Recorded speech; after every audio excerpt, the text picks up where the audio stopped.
자, 85페이지에 우리가 보시면 비밀이라는 말을 많이 쓰거든요. 그런데 특별히 이제 섭리가 비밀이다.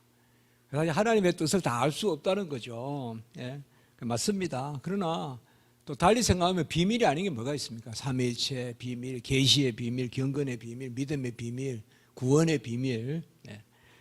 사실상 섭리는 우리가 이해 못하는 영역은 아닙니다. 사실은 이해합니다. 그러나 우리 식으로 이해가 안 되는 것입니다. 우리 이해로. 우리 영적인 이해가 닿습니다. 이게 아멘이 되거든요.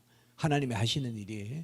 그런데 하나님은 역시나 영광받기 원하시기 때문에 하나님의 때에 하나님의 방식으로 가장 하나님의 영광이 되는 그 일로 이루십니다. 그리고 어떻게 보면 우리는 여러 가지 일이 그 방법이 있다고 생각하지만 하나님은 그 유일한 방법을 이루십니다. 그래서 저는 사실 우리가 전부 다 지나고 보면 하나님의 놀라운 섭리들이 있거든요. 그런 것들 여기서 생각합니다. 자, 사실 우리 편에서는 그리 아니하실지라도 또 아버지 원대로 하옵소서. 주님 또 3번이나 기도했지 않습니까? 겟세마네에서. 그래, 그 기도는 뭡니까? 주님의 뜻을 관철시키는 게 아니잖아요. 아버지의 원대로 하옵소서. 그건 죽은 부원이 아닙니다. 하나님의 뜻에 맡기는 기도는 밤새 해도 죽은 부원이 아닙니다. 죽은 부원은 내 이성대로 기도하는 게 죽은 부원이에요. 내 마음대로 계속 엎조리는 거 있잖아요. 하나님 뜻을 안 살피고. 그건 죽은 부원이에요. 이거 해주십시오, 이거 해주십시오, 이거 해주십시오, 이거 해주십시오. 계속 똑같게 하면 하나님 귀가 없어 못 들으시는 분이 아닌데, 손이 없어 못 행하시는 분이 아닌데. 자, 죄에 대한 섭리. 자, 죄에 대한 섭리도 있어요. 이것도 또 비밀이에요. 우리가 당장 아까 그런 질문들 있잖아요. 왜 하나님은 사람에게 타락하도록 두셨을까? 막으시지. 이렇게 할 수 있죠. 그러면 이것에 대해서 우리가 또 이렇게 대답할 수도 있어요. 죄에 따른 구원으로 인한 영광이 창조 그 자체의 영광보다 크다라고 또 말할 수도 있어요. 그러나 이런 말조차도 아껴야 돼요, 우리는. 그것조차도 뭐 쉽게 말을 할 수도 있어요. 하나님이 타락을 통하여서 그 큰 영광을 받으셨다. 뭐 그것도 우리가 그냥 아이가 잘 자란 아이의 감사와 뭐 찌뿌둥 할 때마다 한 번씩 크게 감사하와 뭐 그렇게 보면 뭔가 어려운 일이 있을 때 더 큰 감사가 있더라. 그러나 그것도 또 넘어서야 돼요, 우리가. 그것도 또 하나님의 뜻을 열왕하면 안 된다고요. 그래서 여기에 죄에 대한 섭리는 하나 크게 결론적인 것은 이미 나왔었어요. 단순한 방임은 아니다. 단순 허용은 아니고 작정이 있는 허용이다. 하나님이 죄는 직접 적극적으로 짓는 건 아니에요, 하나님이. 그러나 허용하시는 건데 그 허용은 단순한 방임이 아니라 작정 가운데 허용하시는 것이다. 그 정도만 생각하시면 돼요. 그래, 여기에 보시면 셋째 줄에 단순한 허용이 아니라 다양한 경륜 가운데 거룩하게 의도된 목적을 위한 것이다. 경륜은 하나님의 질서입니다. 그렇게 생각하시면 돼요. 하나님이 자신의 뜻을 이루는 질서. 그러나 세 줄 밑에 그 사악함은 하나님으로부터가 아니라 피조물로부터 나온다. 그는 가장 거룩하시고 의로우시며 죄의 조성자나 인가자이시지 않을 뿐만 아니라 이실 수도 없다. 하나님은 스스로 자기에게 모순이실 수 없어요. 스스로 절대의, 절대거룩, 절대선이 스스로 죄를 뜻하실 수도 없고 죄를 지으실 수도 없는 분이에요. 하나님은 작정하실 수도 없어요. 죄는 다만 허용하셔서 하나님의 목적을 이루신다. 그것도 작정이다. 이런 것을 우리가 허용적 작정이라 그래요. 딱 한 가지 죄만 허용적 작정이에요. 나머지는 전부 적극적 작정이에요. 그냥 작정이라고 하면 됩니다. 하나님의 섭리는 인류의 죄에도 미칩니다. 사람을 순전하게 지었으나 자기 의지로 타락하였고 한 사람의 죄도 모든 사람이 사망에 이르게 되었죠. 언약의 대표의 원리죠. 로마서 5장 12절. 그러나 모든 인류를 비참한 상태에 두신 것은 모든 사람에게 긍휼을 베푸시기 위함이다. 이때 모든 사람은 택한 사람을 뜻합니다. 성경에 모든 사람이라는 뜻이 택한 사람을 긍휼에 베푸시기 위함이다. 하나님의 보이지 않는 손을 통한 섭리는 사람에서 통해서 일어나는데 죄인들도 사용하시죠. 아까 봤지만 십자가의 섭리, 그것은 악인들의 손을 들어서 구원의 역사를 이루는 것이죠. 헤롯과 빌라도와 이방인과 이스라엘 백성은 아주 서로 죽이고 서로 막 테러하고, 그런데 예수 죽일 때는 다 하나가 되죠. 헤롯과 빌라도가 친구가 되고 서로 친하고 이런 거잖아요. 이게 다 하나의 뜻이에요. 온갖 흑암을 다 끌어모아가지고 모아서 깨뜨려 버리는 거예요. 십자가에 제60부터 90까지 흑암을 모아가지고 시장을 갈라버리고 무덤이 터지고 막 이랬네요. 어떻게 보면 이런 것도 하나의 섭리죠. 죄가 짙어지는 거죠. 우리가 보면 그럴 때 있잖아요. 어떤 막 음모와 이런 것들이 다 모여들어서 어떻게 보면 이제 끝났다, 망했다 이럴 때 그냥 하나님 그걸 깨트려버리는 그런 걸 볼 수가 있죠. 하나님은 죄인들을 섭리의 도구로 사용하시지만 죄를 인정하는 것이 아닙니다. 하나님은 죄에 대한 시험을 받지도 아니하시고 죄를 짓도록 시험하지도 아니하십니다. 하나님은 죄의 결과를 이루시려고 무슨 일을 도모하지 않습니다. 정직하게 사람을 지었습니다. 하나님은 사람이 자기 깨에 빠져 욕심을 내는 것입니다. 전도서에 그대로 나오죠. 야고보서에도 나오고. 하나님은 사람을 정직하게 지었으나 사람이 깨를 내는 것이다. 육신의 정욕과 암흑의 정욕과 이생의 자랑은 하나님으로부터 오는 것이 아니라 사람에게서 오는 것이다. 그러나 86페이지에 이러한 죄는 단순히 죄 그 자체로 현상적으로 그 보이는 그것으로 끝이냐? 그게 아니다. 죄의 싹은 사망이지만 죄의 사함이 있으면 영생이 주어진다. 어떻게 보면 타락의 사건을 통하여 구원의 역사가 일어난 거죠. 그래서 영생을 우리에게 주시는 거죠. 이렇게 보면 구속의 역사는 바로 구원이 있기 전에 타락이 있었던 거죠. 그래서 우리가 창조, 타락, 구원을 바로 구속사라고 하지 않았습니까? 그렇게 보면 하나님의 전 역사를 헤아려서 본다면 타락도 또 하나님의 뜻 가운데 있는 것입니다. 그 비밀이 놀랍다. 기독교 강요에 보면 여기에 대해서는 더 이상 물을 수 없다 이렇게 이야기하죠. 칼빈이. 그죠? 우리가 그의 비밀에 경탄할 뿐이다. 그걸 가지고 무슨 판단을 하거나 설명을 하거나 그게 아니다. 죄가 더한 곳에 은혜가 있지만 은혜가 더하고자 죄를 지어서는 안 된다 이 말입니다. 이게 답입니다. 그래서 죄를 지으려 그럴 수 없느니라. 로마서 6장 15절에요. 그냥 답도 없어요. 아무것도 없어요. 그냥 그럴 수 없느니라가 끝이에요. 그냥. 이거는 정확한 하나님의 질서를 이야기하는 거예요. 죄가 더한 곳에 은혜가 더하다고 죄를 지으려 그럴 수 없느니라. 여기에 우리가 비밀에 있습니다. 우리는 죄를 짓지 않으려고 기도해야 되고 회개해야 됩니다. 그런데 죄 가운데 은혜가 더합니다. 여기 하나님의 섭리가 있습니다. 죄를 짓지 않으려고 우리는 기도해야 됩니다. 그러나 죄를 지으면 벌이 항상 더합니다. 이러면 우리는 뭐예요? 절망하겠죠. 좌절하겠죠. 그러나 그럴 수 없느니라 하지만은 죄가 더한 곳에 은혜가 더하다는 것은 또 소망이 되는 거죠. 그러니까 여기에 하나님이 우리를 향한 놀라운 섭리가 있다. 타락 전에도 아니고 창세 전에 구원을 이미 작정하셨다. 대속을. 그 말은 창세 전에 이미 타락도 바라보셨고 창세 전에 이미 예수 그리스도의 대속도 바라보신 거죠. 그게 에베소 2장 4절이죠. 창세 전에 그리스도 안에서 우리를 택하사 자기 백성을 높이시려고 자신을 낮추신다.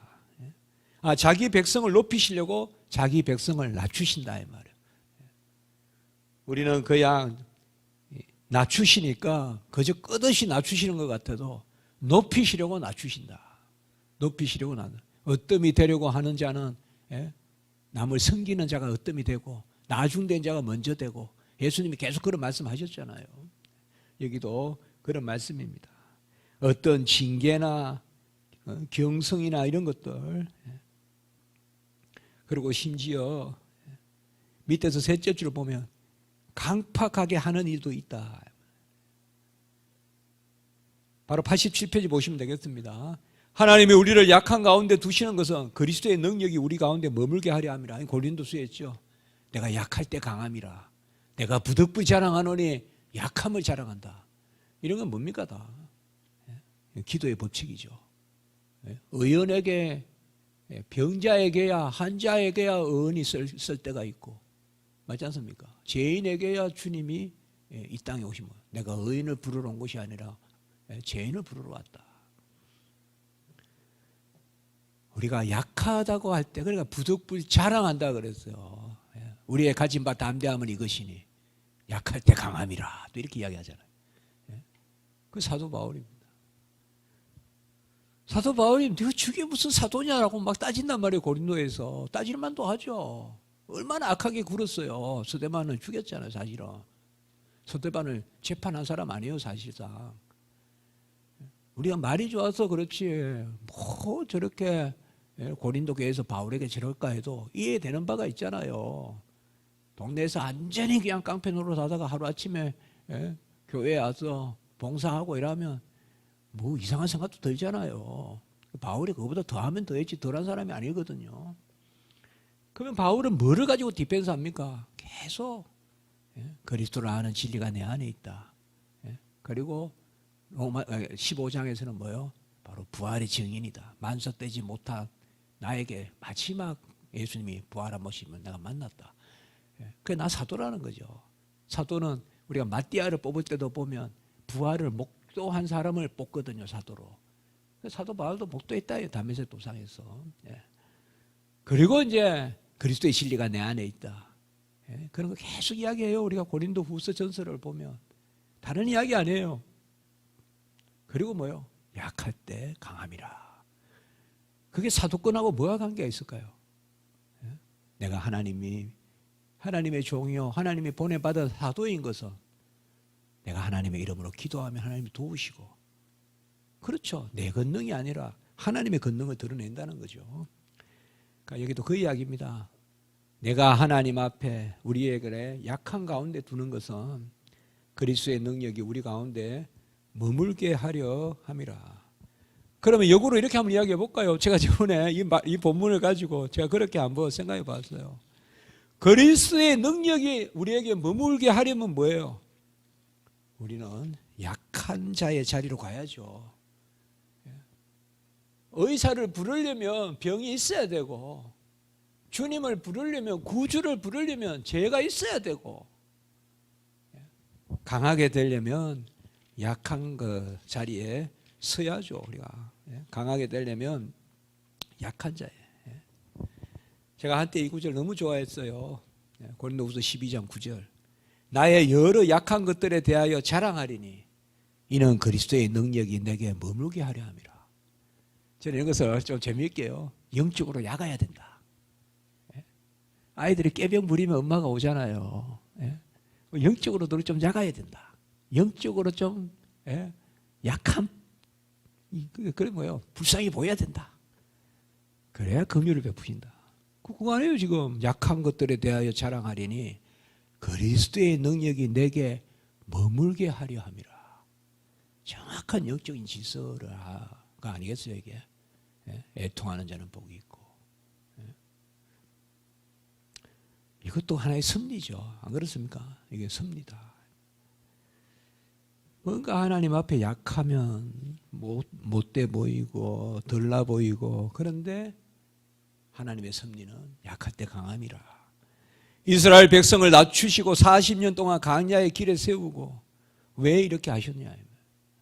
전부 하나님 뜻이겠죠. 왜 다윗을 그렇게 빙빙 돌리고 왜 엘리야를 그렇게 변방으로 극동 극서 극남으로 그냥 돌아다니게 하고, 다 그들이 갔던 길이 그들의 지경이에요. 다 섭리라고. 도망친 곳만큼 땅이라고. 다윗에 가만히 보면 그 다윗은 통일왕국을 이루는 거예요. 발레스까지 도망가고 모압까지 내려가고 헤레 숲을까지 들어가고 다 그쪽 땅이 다윗이 다 통일시킨다. 라기스 막 그쪽 막 가고 블레셋 가는 또 그가 다 도망 다니고 뭐 침 흘리고 막 다 하잖아요. 그 섭리다 이게 하나님 섭리입니다. 우리가 어떻게 보면 꺾어가지고 그쪽까지 보내면 내가 실패자 같아도 그 지경을 주시는 겁니다, 나에게. 그 지경을 팍 꺾어가 보내는 것 같아도 그 지경을 나에게 주시는 거예요. 실패자 같아도 히스기야의 고만을 꺾으려고 병을 주셔죠. 벽을 향해 기도하게 하시잖아요. 하나님의 백성에게 환난이 주어지는 것은 기도 가운데 하나님의 행사를 아까 계속 그리 아니하실지라도 이 하나님의 섭리를 구하는 거죠. 베드로의 3번 부인과 3번 고백은 우연히 있을까요? 성경이 우연히 그렇게 기록했을까요? 3번 부인한 베드로가 이제 디베라 바닷가에서 부활하신 예수님 앞에 3번 고백하는. 하나님은 그 백성을 누르시는 은밀한 힘에는 그들을 소생시키고 형대하는 능력이 있다. 하나님이 그 백성을 누르시는 은밀한 힘에는, 스프링을 누르는 어떤 그런 은밀함에는 팍 튀게 하시는 소생하는 능력이 있다. 뭔가 누를 때는 은밀하게 그냥 막 숨을 못 쉬게 그냥 목을 그냥 짓누르는 것 같아도 하나님이 다시금 일으켜주시는. 얼마나 다윗이 그렇습니까? 천천히요 만만히요 기름을 부어놓고는 하나님이 사무엘을 보내가지고 이거는 뭐가 편합니까? 장인이 죽이려고 들지 또 아내가 그렇게 또 아내는 또 왜 그런 춤을 추냐고 업신여기죠. 하여튼 다윗이 보면 또 그렇거든요, 사실상. 미리 막 누르는 거. 근데 소생시키고 형통케 하는 능력이 있다. 자, 8장 전적 타락과 원죄.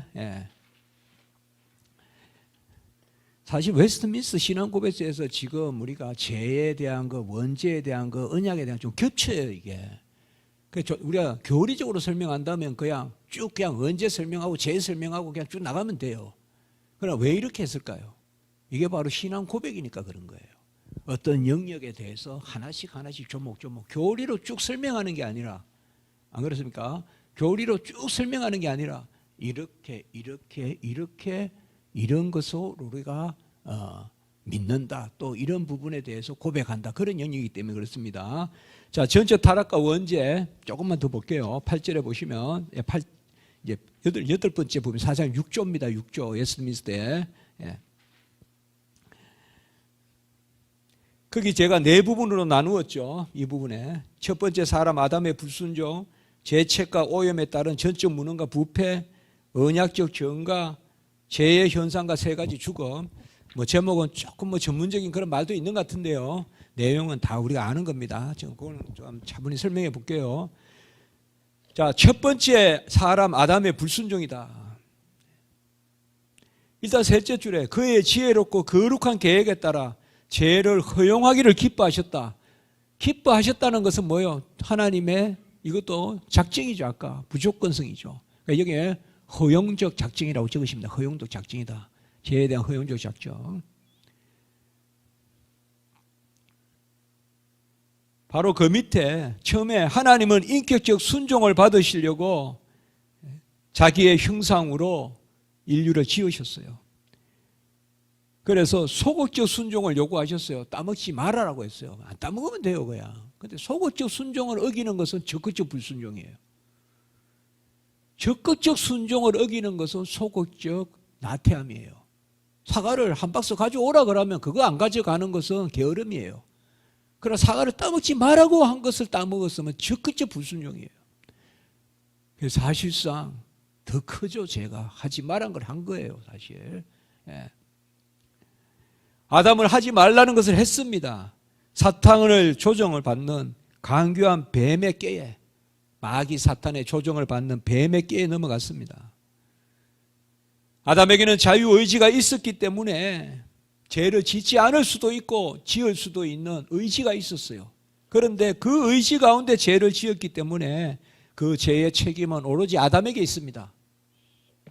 하나님께 있지 않아요. 하나님은 아담을 순전하게 지었으나 사람이 깨를 낸 것이다. 아까 전도서에 있잖아요. 하나님은 사람을 정직하게 지었으나, 전도서 잠언 이런 데 다 그런 말씀 나오잖아요.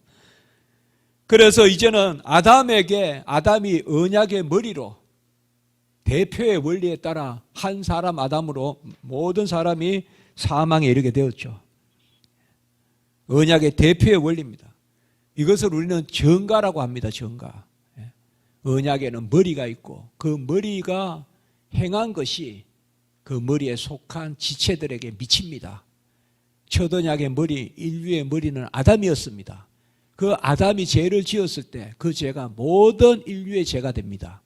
그걸 우리가 정가라고 하고, 이거는 언약에만 있습니다. 언약을 체결하지 않았으면 이런 정가가 없습니다.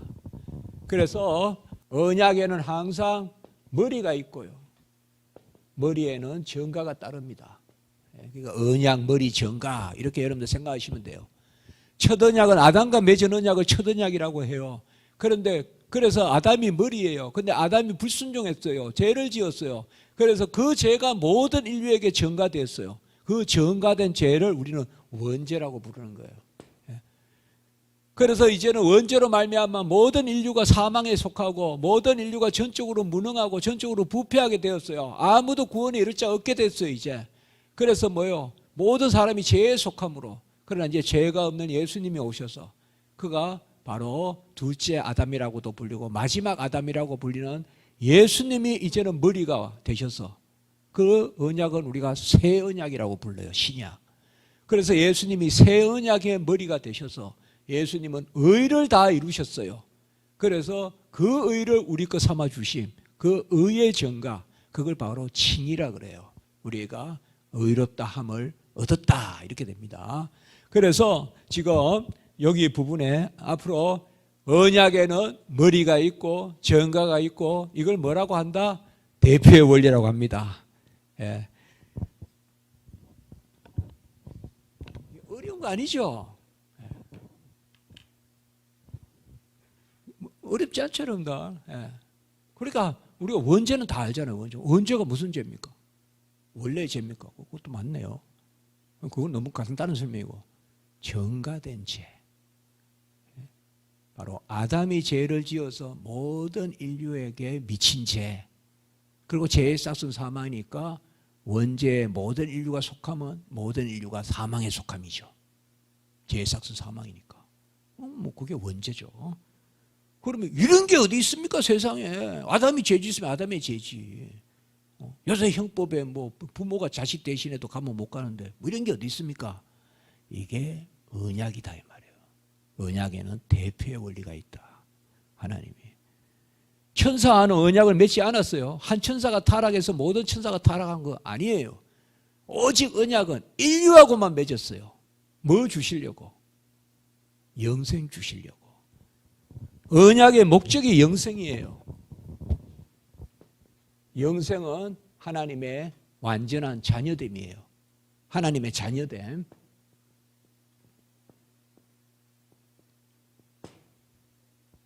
아까 만물의 영장을 지었죠. 우리가 영장권이라고 했죠. 생육하고 번성하고 충만하고 다스리고 지키고 지정을 이뤄주시고 지식의 거룩함을 주셨고, 만물의 이름도 짓게 하시고, 그런 영장권, 그거는 아직 자녀의 권은 아니에요. 자녀의 자리, 하나님은 아버지의 자리, 그걸 주시려고 언약을 맺으신 거예요. 그걸 왜 영생이라 그러는 거예요. 영생은 영원히 죽지 않는 게 아니에요. 하나님의 자녀가 되는 거예요. 그래서 우리가 구원받으면 영생을 얻었다. 그거는 하나님의 자녀가 되었다 이 말이에요. 안 죽고 사는 거는 감옥, 지옥에서도 안 죽고 살죠, 영원히. 영생입니다. 이 영생이 구약에는 하나님의 백성으로 나타나요. 구약은 예표라고 그래요. 신약 때는 이제 그 실체가 나타나요. 그게 바로 자녀됨이에요. 자, 이런 것을 일단 크게 한번 생각해 보죠. 그래서 언약, 머리, 정가, 언약이 있기 때문에 영생이 있는 거예요. 언약이라는 개념이 없으면 영생이라는 개념은 없어요. 그러면 천사에게는 영생이 있느냐? 없어요.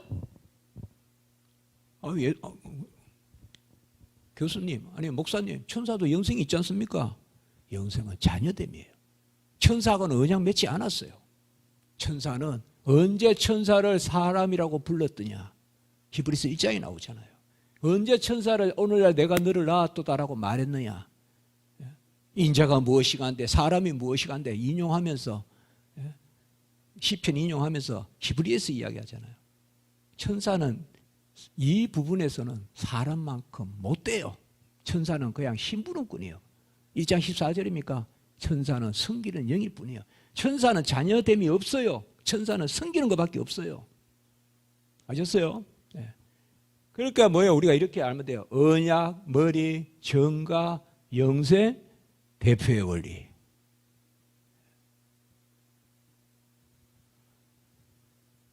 간혹 이렇게 외우면 더 편해요. 에서부터 사빌라 이렇게.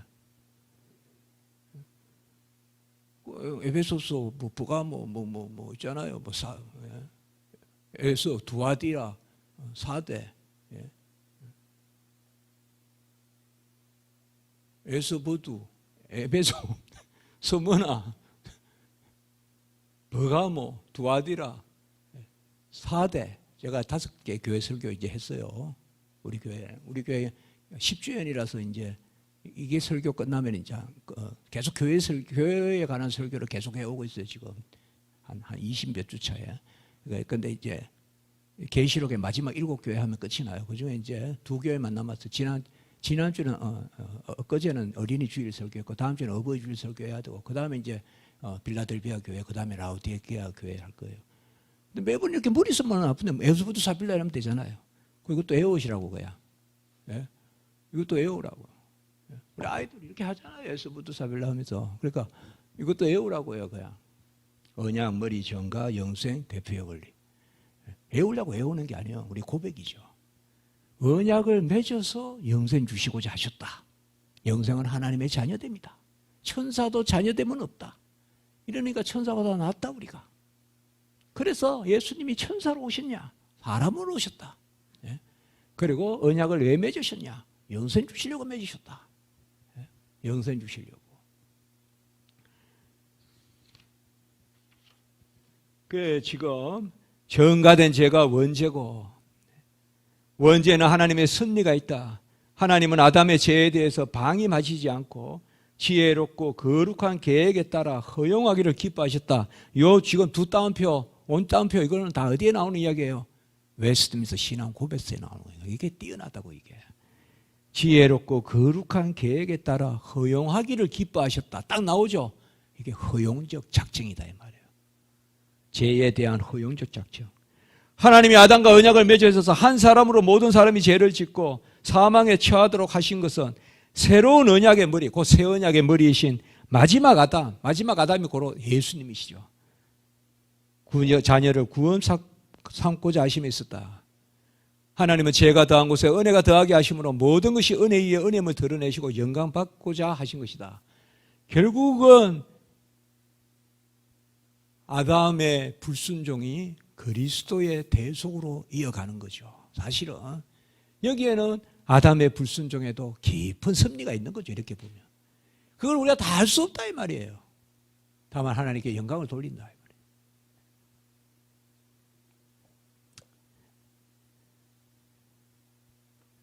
아담의 죄는 본질상 불순종, 배은, 망덕, 교만입니다. 죄의 본질은 불순종입니다. 배은, 망덕은 감사치 않은 것입니다. 다 통합니다. 감사치 않고 교만하고 감사치 않으면 뭐가 들어옵니까? 판단이 들어옵니다. 판단이. 그거 아시면 됩니다. 여러분들. 감사가 있으면 판단 안 합니다. 우리가 남을. 배은, 망덕하면 판단이 들어와요. 배은, 망덕하면 이 사람 또 욕하기 시작해요. 내가 구원받은 내가 1만 달란트 빚진 거 탕감 받았다는 거 그 감사가 떠나면 300데나리온 판단한다니까요.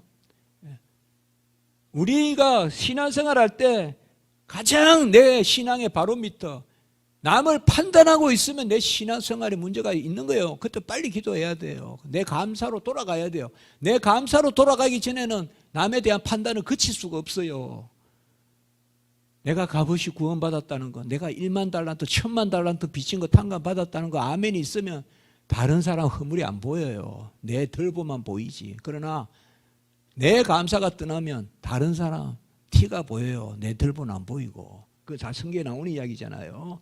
그래서 죄의 본질은 이 세 가지예요. 처음에 교만, 감사, 불감사, 비감사, 그리고 바로 판단 이런 부분이에요. 배은망덕. 하나님에 대한 불순종은 절대성을 거부하는 거예요. 과일 하나 먹지 말라는 거, 과일의 가치가 있을까요? 아니죠. 우리가 무슨 줄을 하나 던져놓고 여기 넘어오지 마. 넘어오면 너 100만 원이야. 그거는 줄이 100만 원이라는 뜻은 아니죠. 과일도 마찬가지예요. 성각을 알게 하는 나무의 실과는 그 과일에 무슨 성분이 먹으면 지식이 있고 그런 게 어디 있어요? 아니에요. 그냥 그거는 하나의 선이에요. 표고.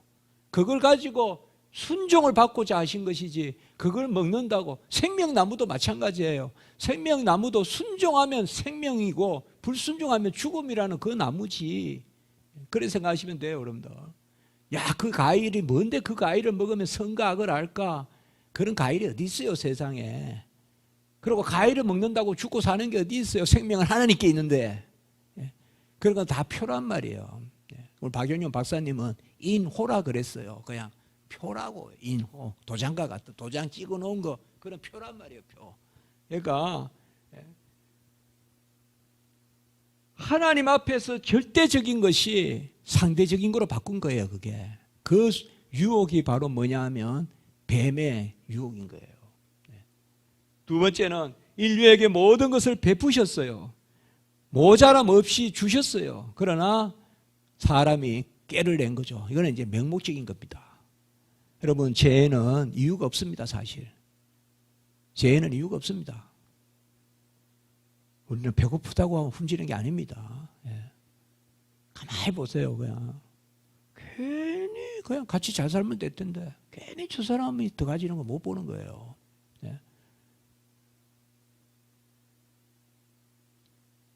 모든 걸 먹으라고 줬잖아요. 그리고 지식도 줬잖아요. 이름을 지을 만큼.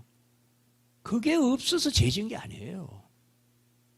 익지도 않은 과일 따서 그냥 버리듯이 남의 거 먹지도 않으면서 그거 똑같아요. 세 번째, 죄는 자기 자리를 떠나는 거예요. 그래서 의존성을 버리는 거예요. 아까 여기 피조성은 의존성이라고 했잖아요. 이걸 떠나는 게 죄입니다. 우리가 회복해서 가장 중요한 건 뭘까요? 감사입니다. 의뢰입니다. 하나님 앞에 의지하는 거. 저는 우리는 그 생각이에요. 이 말은 좀 그냥 지나가는 말이지만 그냥 우리는 본능적 의지를 해야 된다. 하나님 앞에. 아침에 눈 뜨면 하나님 찾아야 된다. 집안의 문을 열기 전에 대문을 나서기 전에 하나님을 본능적으로 의지해야 된다. 이거는 어떻게 보면 우리가 거기에 힘쓰는 거예요. 그게 경건의 비밀인 것 같아요. 아침에 일어나면 그냥 본능적으로 하나님을 의지하는 거예요. 하나님 오늘 한 날 저를 도우시겠다. 하나님 오늘 한 날 저를 이끄시겠다. 오늘 한 날 하나님이 돌보시겠다. 하나님의 의뢰한 디펜덴치야. 의존성. 그 가운데 모든 것을 행사를 맡기고 그런 것을 우리가 생각해 볼 수가 있습니다. 여기 뭐 세 가지는 다음 주에 제가 조금 더 설명을 할게요. 오늘은 여기까지 하고 다음 주는 여러분 제가 총신대학교 죽산 박연용 강좌라고 있어서 화요일 날 그건 제가 시간을 정할 수 있는 게 아닌데요. 1년에 한 번 하는 건데 다음 주 3시 반에 제가 시작을 합니다. 그래서 뭐 총장님, 뭐 총회장님 앞에 설교 있고 그다음에 제가 첫 순서인데 그걸 마치고 여기 대전에 내려오면 강의하다 쓰러집니다. 그러니까 여러분들께서 겸사겸사 다음 주는 십자가 지기 교회라는 데가 있습니다, 여러분들. 거기에서 만나기로 그렇게 했습니다. 그래서 저보고 아까 우리 강구하신 집사님께서 운만 떼주면 집사님이 알아서 하시겠다 했거든요. 운을 떼는 겁니다, 제가. 그래서 다음 주에는 서울에 계시는 관계자께서는 저기 우면산 밑에 아주 꽃도 좋고 그 바로 삼성 R&D 앞인데요. 튤립 심어놓고 뭐 줄장미니 막 그냥 꽃도 많고 근데 좀 많이 다쳤습니다만 튤립은 그래도 하여튼 오면 참 좋습니다. 고즈넉하고. 그러니까 서울에 있는 분들은 십자가 지기 교회라고 다음에 제가 교통편도 알려드리고 할 테니까요. 교회 여러분들 십자가 지기지만 십자가가 없습니다. 그 건물주가 못 달게 해가지고 지하에 있습니다. 잘 찾으셔야 돼요, 여러분들. 먼 데서 십자가 보고 찾아오다가는 사랑의 교회로 갑니다. 그 산 너머에 사랑의 교회가 있거든요. 그러니까 다음 주에 십자가 지기 교회에서 아늑하게 고즈넉하게 또 언약 부분에 대해서 좀 살펴보겠습니다. 여러분 부족하고 미천한 저의 이 이게 너무 여러분들 애쓰시고 힘드시죠? 예, 고맙습니다. 예.